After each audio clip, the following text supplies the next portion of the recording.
Jain everyone, today we are just going to start our new series of the real analysis of M.Sc first semester, and in this lecture we are going to start our new topic, that is the Riemannian Stieltjes integral. And in this lecture we have to start from the basic. Okay, so first we have to discuss about the what is the set. What is the set? So the set is a collection of well defined distinct object, that collection of well defined distinct object. Can you know what is the mean by what is mean by the well defined means? Well defined means it's mean so first we have to take some example. Okay, मैं आपसे पूछती हूँ कि मतलब आप अपने कोई five favourite actor का नाम बताइए. Okay, so every the answer will be different from every person. सबके पॉइंट ऑफ व्यू अलग होंगे, सबके एक्टर अलग अलग होंगे. बट अगर वही चीज़ हम लोग क्या करते हैं कि अगर first five natural number, so the answer will be same of every person, that is 1 2 3 4 5. So that is called the well defined. Okay, that's called set. For example, the set of vowel. Okay, set of vowel, that is A, E, I, O, U. That's called set. The set of natural number, set of integer, these are called the sets. Okay, now next topic is our function. So let's take two sets A and B. Okay, here x1, x2, x3. Okay, and there is a y1. B set have elements y1, y2, y3. So function it's mean the mapping. आप एक set A है, यह set हमारा B है, so इसका mapping हम लोग इससे करवाएंगे. That's called function. So f such that A tends to B. Is mapping we have to mapping from the set A to set B. Okay, so function होने के लिए हमारा एक पॉइंट ये होना चाहिए कि every set, every domain have a unique range. Okay, इसका इमेज हमारा इसमें x1 का मैपिंग हम लोग y1 से करेंगे, दैट्स कॉल्ड फंक्शन से मैप करेंगे. सो इसका मतलब ये सभी एलिमेंट, पहले तो ये हमारा इससे भी होना चाहिए, इससे भी होना चाहिए, इससे भी होना चाहिए. Second example, we have to take x1, x2, x3 और y1, y2, y3. ये तो यूनिक होना चाहिए कि मतलब आपका सेट ए सभी में मैपिंग, मतलब इस कोई भी इसमें ब्लैंक्स नहीं होना चाहिए, सबका इमेज कुछ ना कुछ होना चाहिए. ओके, जैसे हम लोग इसमें ले लिए कि x1 का मैपिंग हम लोग y1 से कराते हैं, एंड x2 का मैप जो हमारा हो सकता है वो भी y1 हो सकता है, बट y1 का जो प्री इमेज होगा x1 वो डबल नहीं होगा. सो x3 का हमारा y2 में हो सकता है. दैट्स कॉल्ड, ये भी हमारा सेट फंक्शन हो डिफाइन हो गया. But if we take the example of set a, these are the called the set a. Okay, here the y1, y2 and the y3. बट अगर हम लोग इसमें देखें तो फिर हमारा अगर इसका कोई भी हमारा किसी भी दो सेट का x1, x2, इसका हमारा इमेज हो सकता है, सेम इमेज हो सकता है. जैसे हम लोग फंक्शन डिफाइन करते हैं x square. Okay, f such that x tends to x square. अगर हम लोग इसमें x की value, just example -1, 1, -1, 0, 1, 2 and here -1, 0, 1, 2. तो इसका हम लोग अगर -1 करते हैं, x की वैल्यू हमारी क्या है, -1 है, और हमारा फंक्शन किस में डिफाइन हो रहा है, एक्स स्क्वायर में हो रहा है. तो अगर हम लोग एफ एक्स की value x is equal to x square है, तो f की वैल्यू अगर हम लोग x की जगह -1 रखते हैं, दैट और value will be 1. But if you put the value x is equal to 1, it's also value is equal to 1. So इसका इमेज जो होगा वो सेम होगा, -1 का भी इमेज 1 होगा और 1 का भी इमेज 1 होगा. Okay, so that's called function.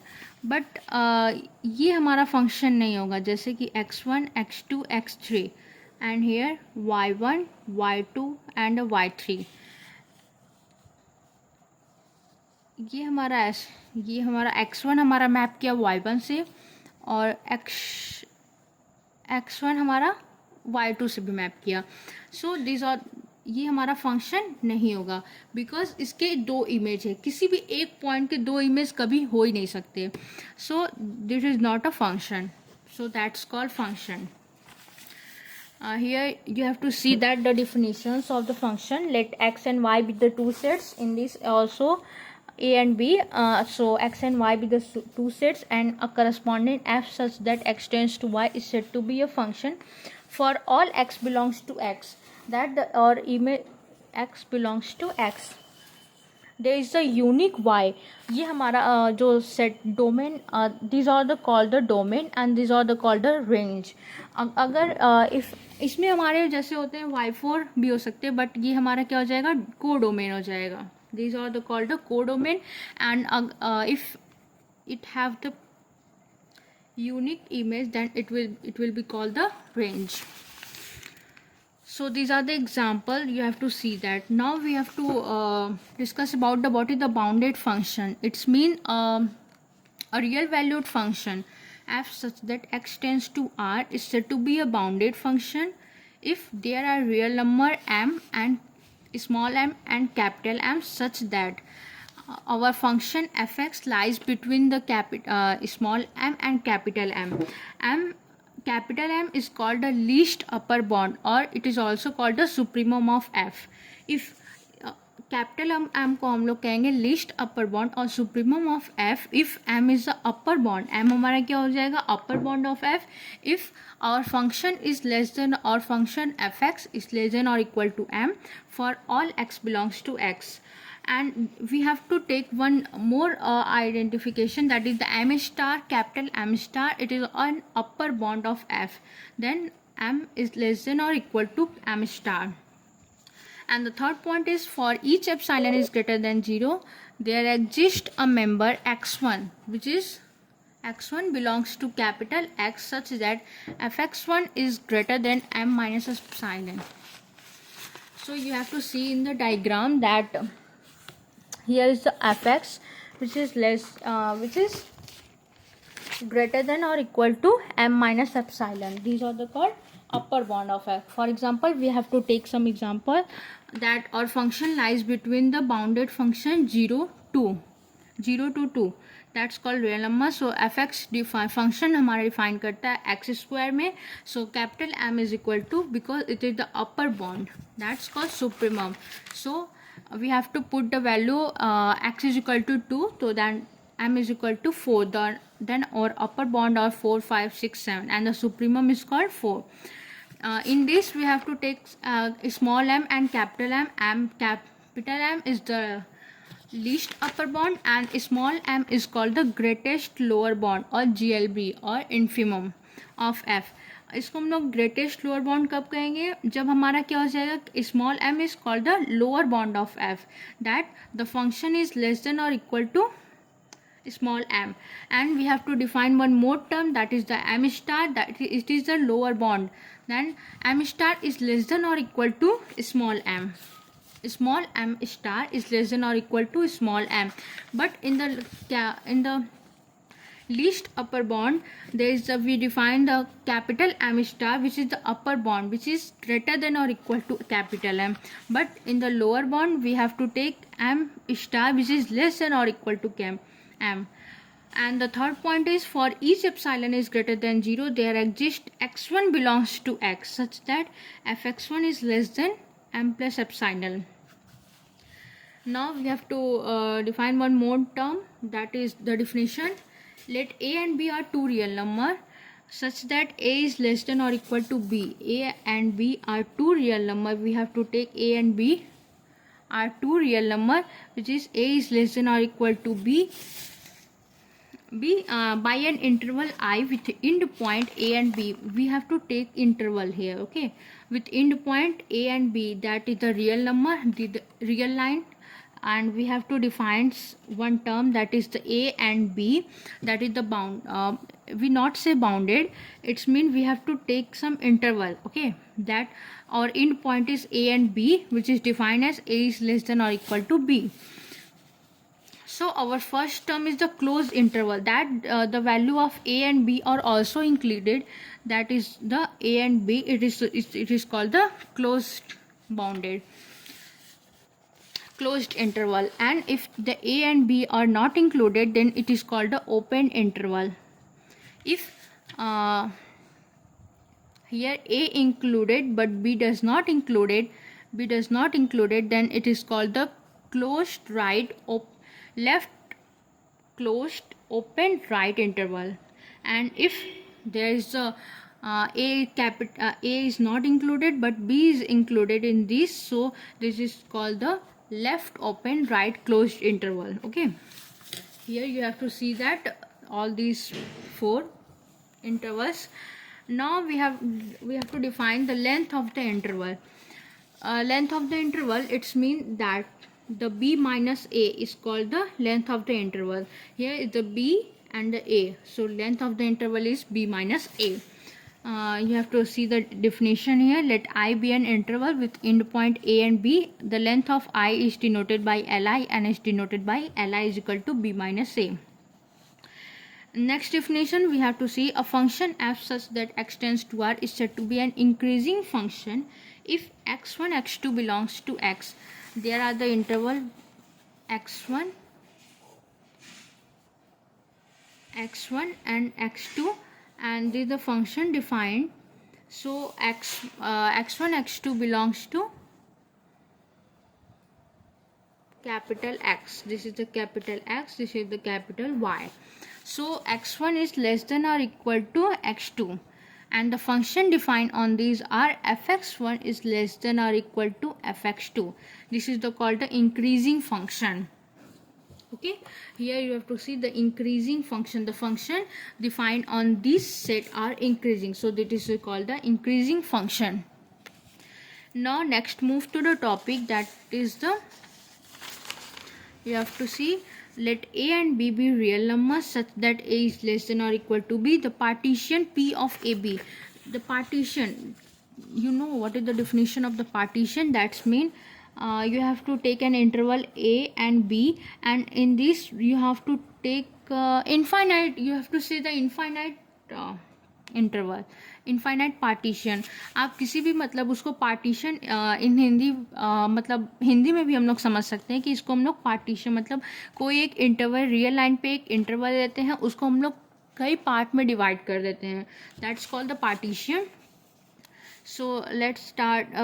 Just example we have to say a, it is called x0, x1, x2 up to xn, and in these xi minus 1, xi up to the b is equal to xn. We have to take the infinite partition of a and b, of closed interval a and b. It is the finite set. The a and b are called the finite set because, and in this we have to take infinite partition, and it is called the partition of a and b. Okay, and del xi is represented by, and del xi is equal to the length of the subinterval. Length of subinterval del xi, it's mean here. Okay, del xi, you say the xi minus k, xi minus 1, it is called the length of the subinterval. This is called the interval, and we have to take these xi and xi minus 1 and xi. This is called the subinterval. So the length of the subinterval is denoted by length of interval is called b minus a, but we have to take the length of the subinterval, that is x subinterval xi minus 1 xi. So the length of this interval is xi minus k, xi minus 1, it is called del xi. And the length of greatest subinterval denoted by, the length of the greatest subinterval is denoted by norm of p, and is defined by norm of p is equal to maximum of x1 minus x0, x2 minus x1, that every partition have a different their interval x1 minus x naught, that x1 x naught x1 x2 x3 up to the xi minus 1 xi up to the xn. So every partition have their different length. So the greatest length is denoted by norm of p, and it is denoted by double, that you have to see that it is called the norm of p. And we have to define one more term, that is the refinement. P star is known as the refinement of p. That in this we have to define one more term, that is the x star, which is lies between the xi minus 1 and xi. This is called the x star. The partition p star is said to be a refinement of partition p if p star is the superset of p, because here all p is also x star is in one, there is the one more term, that is the x star. So p star is the superset of p, and the p star is said to be the refinement of partition p, and it is defined as the norm of p star is equal to x1 minus x maximum of x1 minus x naught, x2 minus x1, xi minus xi, and x naught xn plus 1. Clearly norm of p star is less than or equal to norm of p. And the third point is, let p1 and p2 be two partition of AB. We have to take only p star, but in this we have to take two partition, that is p1 and p2 with the two partition of A and B. Let p star is equal to p1 and p star is equal to p1 union p2, because p1 and p2 are the partition of p. So p star is called the common refinement partition p1 and p. And in next lecture we have to start from the Riemannian Stieltjes integral. So if you have any doubt you have to mention in the comment section. Okay, Jai Hind, thank you.